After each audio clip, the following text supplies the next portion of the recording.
et c'était réussite. Beaucoup disent vouloir refaire l'an prochain la foulée blanche des jeunes.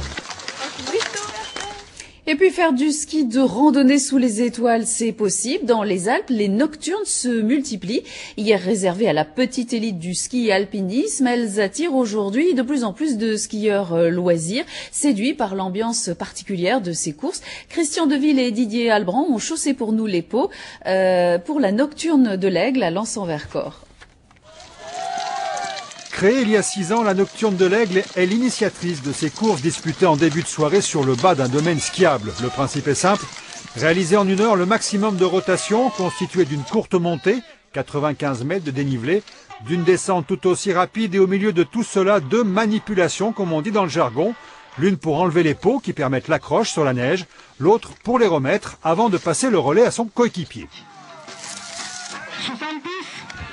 Pour vous, ça sert à quoi ce type de course? Rien. Ça sert à se défouler. Pendant la semaine, on n'a pas forcément l'occasion de faire beaucoup de sport. Là, on peut se retrouver ensemble, c'est marrant.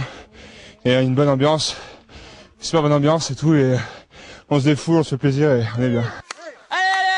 Maxime Léger, associé à Julien Bretet, va remporter l'épreuve avec 9 rotations. Mais ce nombre a peu d'importance, notamment pour les organisateurs qui souhaitent s'éloigner d'un certain élitisme. Ceux qui font 9 tours, effectivement, sont très forts.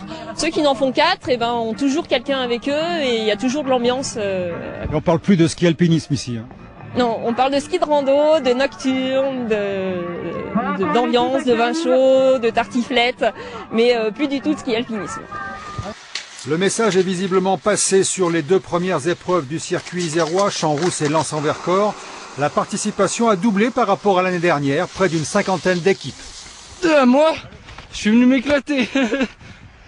Parce que vous en faites d'habitude beaucoup? Non, c'est la deuxième fois depuis le début de l'année. Bon, ça fait plaisir, hein. C'est très sportif, c'est très accueillant, très chaleureux. Puis ça fait découvrir un nouveau sport, quoi. Parallèlement à la course, des initiations sont proposées aux néophytes, l'occasion de découvrir un nouveau sport, certes, mais également de goûter au plaisir du ski de nuit.